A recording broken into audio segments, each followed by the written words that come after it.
What is up, guys? Rick Hackus here, going over the House of Wolves DLC and whether or not this will be enough to save Destiny. Now, in my opinion, Destiny has, needed saving ever since it came out. This game has had a lot of controversy. The moment it came out, not enough content was the main complaint. The Dark Below came out and was kind of universally thought of as not that great of an expansion. And in fact, the raid in the Dark Below, one of the main features of that DLC, was so criticized that they've decided to entirely ditch it in the House of Wolves and try something new. Through all that though, I don't want to sound like I'm just bashing on Destiny, because throughout all that, the game is still standing, the player base is still strong, and it's still a really fun game to play, especially with your friends. Now, that being said, I do think and Bungie themselves have admitted it, this DLC they need to nail. They need to make this DLC fantastic. Now, we're going to go over whether or not that looks to be the case. And the main thing I want to talk about is the Prison of Elders. This is the showpiece. This is the main, the big deal about this DLC. This is what's supposed to surpass the raid. And what it is, if you want the best explanation for what the Prison of Elders is, it's Mass Effect 3 multiplayer. As simple as that. It is the exact same thing as Mass Effect 3. They're probably going to have to pay royalty checks to Mass Effect 3 because they ripped it off point for point pretty much. Now, that being said, I love Mass Effect 3. I love Mass Effect 3. People who've been with my channel for a long time might know that I posted Mass Effect 3 forever ago when it was, back in the days when it was relevant. Absolutely loved that game. So when I say it ripped off Mass Effect 3, these are not insults. That is the highest praise you could possibly give, in my opinion, because Mass Effect 3 absolutely nailed the cooperative experience. So, in Mass Effect 3, you would have 10 rounds. You would extract in the 11th round, so it was a wave survival, yet it had a definitive ending. Throughout these waves, you'd have special missions that you'd have to complete to get kind of money, and that money was used to buy basically everything in the game. Now, on top of that, there was different difficulties of this wave survival. There was bronze, there was silver, gold, and platinum. So you could select, different difficulties, each one getting harder and harder. Now, what the Prison of Elders is wave survival with a definitive ending. You're going to end by fighting a big boss. You don't actually keep going like in Call of Duty Zombies. Infinitely, there is a definitive ending. Throughout these waves, there are special missions that you have to do to complete the overall Prison of Elders. So, there'll be randomly, let's say, the third wave, you have to go and you dismantle this piece of equipment, or you have to go and kill this one guy that's a little bit more powerful than the rest, like a targeted kill on this one particular enemy, or you have to go, disarm 3 bombs around the map. Exactly like Mass Effect 3. And then there's 4 different difficulties. There's level 28, level 32, then there's level 34, and level 35, I believe. I could be a little bit off on that, but I'm pretty sure there's 4 different difficulties to do it at. Just like the Mass Effect 3. So they've really copied Mass Effect 3, but again, in a fantastic way. And I want to just talk about how the Prison of Elders, just being a wave survival and being the way they have done it, I think will actually really surpass the raid in terms of replayability. It's fantastic that they've also had multipliers, just like how when you do the Nightfall, sometimes it's a void burn, sometimes the enemies do extra damage when they melee, etc. All those different multipliers, instead, or should say modifiers, instead now those are applied to the Prison of Elders, and there's some new ones. Some of the ones I've heard is that your supers and your abilities recharge a lot slower. More ones I've heard is that your health basically doesn't recharge. You have more health, but it takes a really, really long time to recharge, basically, so you don't recharge health. And these modifiers, just like in the Nightfall, are applied randomly at a week-to-week basis. This is obviously going to massively increase replayability. In fact, I'm not sure why they didn't add modifiers or the ability to add modifiers in the raid. Doing the raid with Void Burn would be a completely different experience. And, in the Nightfall, let's say you're doing the Nexus Strike. Doing the Nexus Strike with an incendiary bonus, or I should say a solar burn and a void burn, those are 2 totally different things. It's basically two different experiences. If you're doing a solo burn, you basically completely run through the whole mission, unless you are, actually no, should say at the beginning you're completely raped by all the Fallen, then at the end you just blow through everything. You destroy the Minotaurs, you destroy the Nexus, you blow through the second half. But with the Void Burn, it's the opposite. You blow through the first half, and then in the second half, everything's doing massive damage to you. So it's like two different experiences by adding these different modifiers, and I hope that they get the same effect when they're talking about the Prison of Elders. Each week, these crazy... I mean, I can just imagine, playing the game where you don't regenerate health is just going to be, even if it's the same enemy, the same map the next week, but with a different multiplier or a different modifier, you're just going to be playing the game completely differently. And I really appreciate Bungie for doing that. I think that is really going to help replayability, and it will help things not get stale. The next thing that's going to help replayability is the ascending level cap. The 28, 32, 33, or 34, 35. That's fantastic.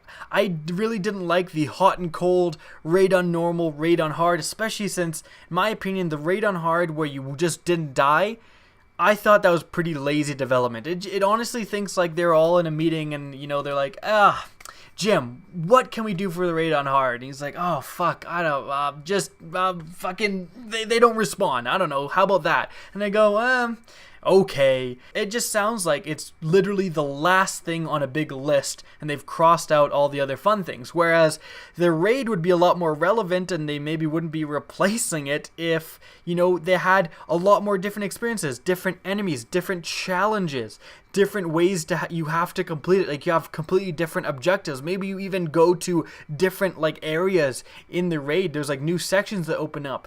That would make hard mode a lot different and the replayability a lot more fun.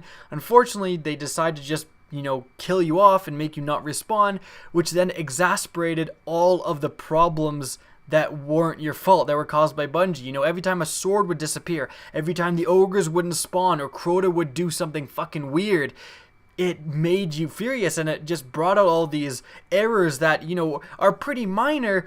But if your entire team is wiping because the stupid sword disappears for no reason, it's really not going to bode well for your feelings toward the game. And I'm really, really glad that this time around Bungie has said, look, we are just, changing the modifiers, increasing the difficulty of the enemies, making it more challenging, changing the enemies, all that as you ascend in the levels, and not just doing a hot and cold, white or black sort of style hard mode and easy mode. So I'm really glad there is kind of just more of a smooth ascending of difficulties when you're doing the Prison of Elders. Again, really helps with replayability as well.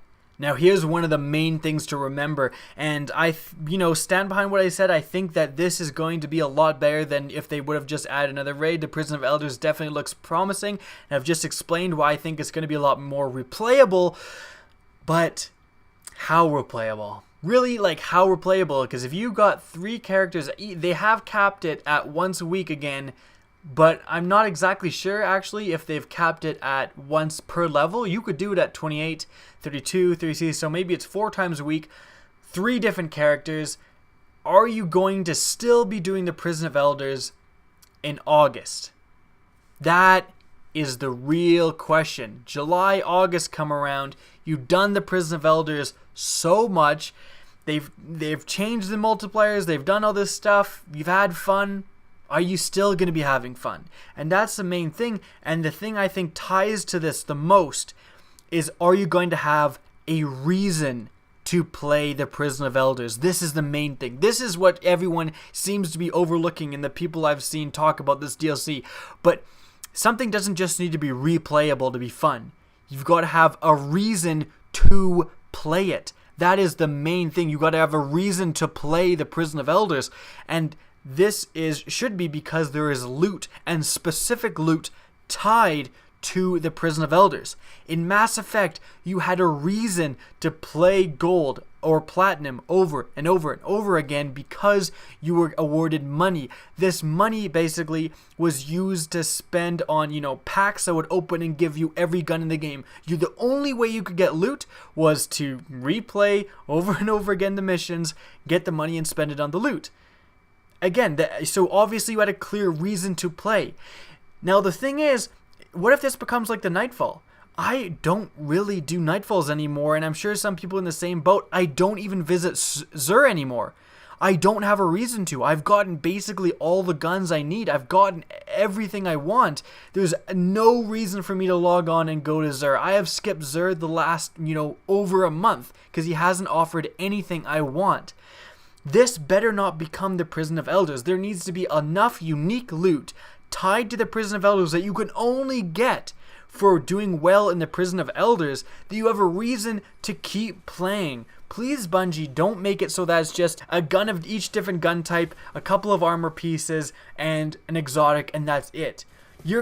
Someone's gonna have all of that stuff within, 3 weeks because they're switching characters so much. And at which point, what do you do now? You're just stuck, and you're just no reason to keep playing, especially since the Prison of Elders, it sounds like quite a lot of work to get a loot drop. It's 3 waves per round, 5 rounds, so 15 waves and a big boss fight to get a loot drop.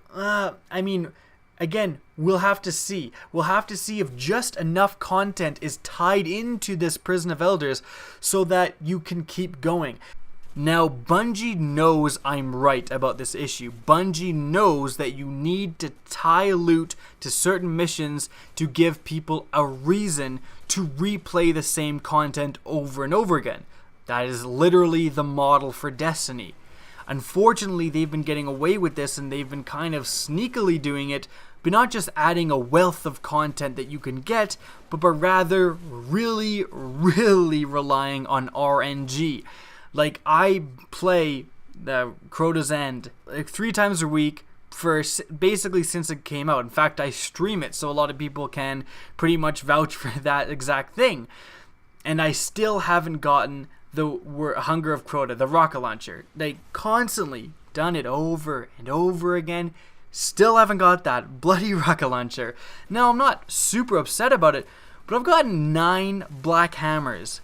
9. And this is just as disheartening to players as getting everything, is just literally not being able to get the one last thing or the few last things they need because RNG just hates them. So it's an interesting balancing act that Bungie has to do. They have to give people a reason to play it. They can't just quite literally just award you everything, and because once you get everything, like I've said, you get bored of it. I stopped going to Zur because I have everything you need.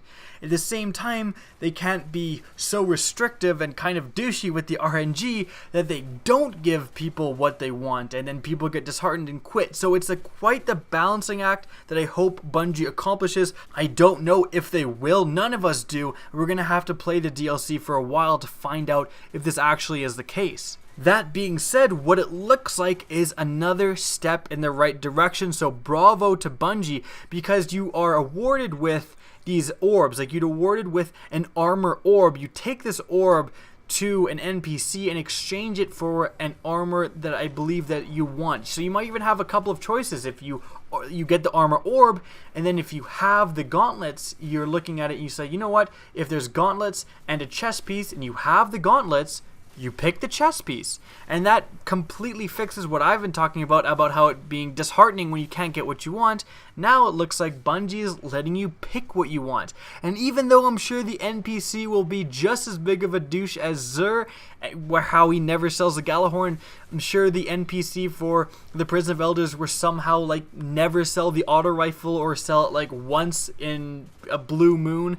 And we're going to have that problem, at least giving you somewhat the option, even if the option is simply to wait until next week and spend your orb, next week when the NPC has completely new gear. That's enough of a step forward. That's enough of, putting the control into my hands where I get to choose how I want to spend my loot, that I am really thankful that they have implemented this kind of orb system. And it works for armor and weapons. And of course, on top of that, you can actually just be awarded with the actual weapon.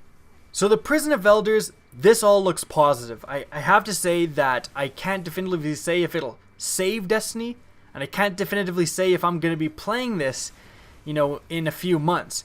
And I definitely can't definitively say that I'll be playing this when fucking Star Wars Battlefront comes out. But I can say this is a step in the right direction, and I'm very happy that Bungie has made the changes they have towards the Prison of Elders.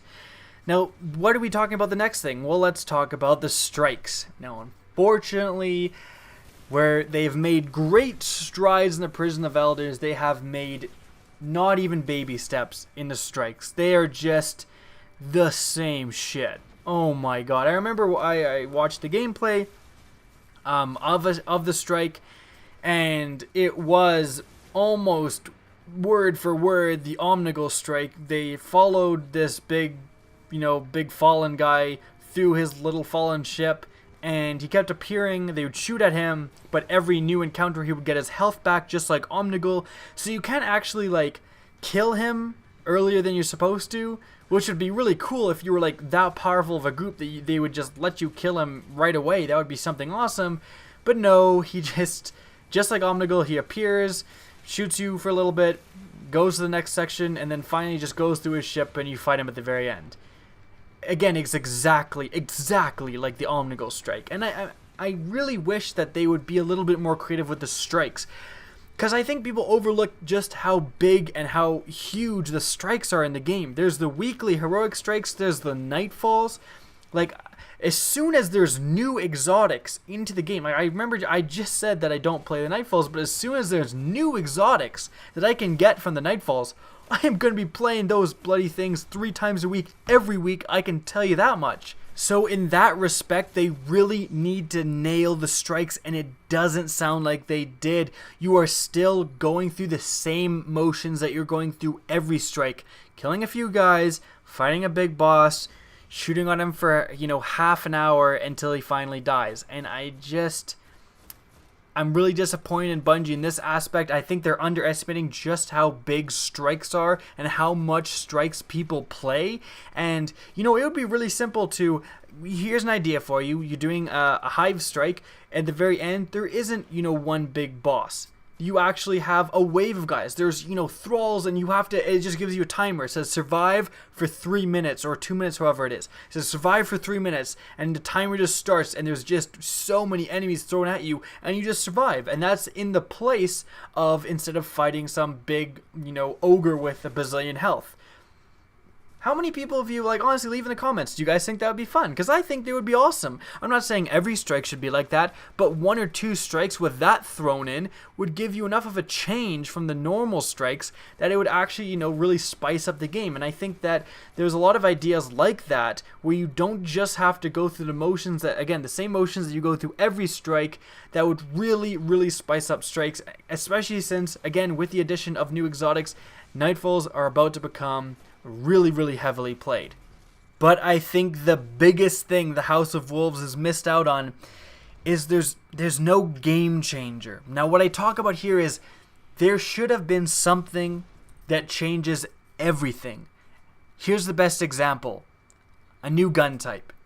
SMGs. New primary, SMGs, every rarity from white to gold, and there's a couple of different exotic SMGs. Boom. Everything's changed. Everything is split wide open. I mean, PvP will be completely, blown away. What SMGs are good, maybe there's even some blue ones that are great. It's completely changed how people play all the maps. Everyone's trying to figure out, which ones are good in PvE. I mean, it would just change everything. Now, that is asking a lot. A new gun type, that is asking a ton, and I realize that. But again, that was just the best example of what would really just change everything for the game, keep people busy for, years until Destiny 2. And another great example on a smaller scale is add new perks that impact every single gun. For example, how about new sights? Seriously, new sights for scout rifles, even for hand cannons, all that stuff, auto rifles. And these sights were programmed into the game in a way that you can get a House of Wolves DLC gun. Let's say you can get something that was in the game in day 1, like a blue auto rifle. But it can come with a sweet new sight that it never could come with before. And now suddenly, maybe you can get like an auto rifle sight that has like ×4 or ×5, and suddenly some of these auto rifles might become kind of like sniper rifles a little bit, like hold on a sec, or scout rifles with a little bit more magnification than they've ever had before, or even a little bit like less magnification, something that actually zooms your screen out almost and increases your field of view even. Stuff like that would just impact every gun, and those are game changers. That's what I'm talking about with a game changer, is if they added new sights into the game. Now obviously, hopefully they would add new attributes and new perks as well, but even just with the new sights, that's going to keep the people busy for so long, trying out all these different guns, re-getting guns because now they have these crazy new sights that might be amazing on them, all that stuff. And there's nothing really like that, and I'm sad that they missed out on this opportunity, because I think something like that, something that impacts all the loot, impacts, PvE and PvE so much, because people just have to reevaluate everything they've collected at that point. I think that's what this game really needs to excel and, keep people busy. And unfortunately, there wasn't anything like that added in the House of Wolves. Maybe there will be in the future. Maybe the Comet Plague of Darkness will bring something like this, which is the rumored next DLC that's yet to be announced. But it's unfortunate the House of Wolves doesn't have a game changer like this, and without one, I have to say that this won't definitively save Destiny. More needs to be done. Even something like adding a monthly weapon update, just a simple update every month. They would add, a new exotic or a couple of new legendaries into the game. That would really, really be huge for the community. They're going to need to start doing something like this to keep this game on its toes, to keep this game fun. I hope you guys enjoyed the video. If you did, please remember to rate and share it so Bungie actually acknowledges its existence. Maybe we can actually get some of the things changed that I was talking about in this very commentary. As always, please remember to subscribe if you like this kind of content, you want to see more Destiny content in the future. And as always, have a good day.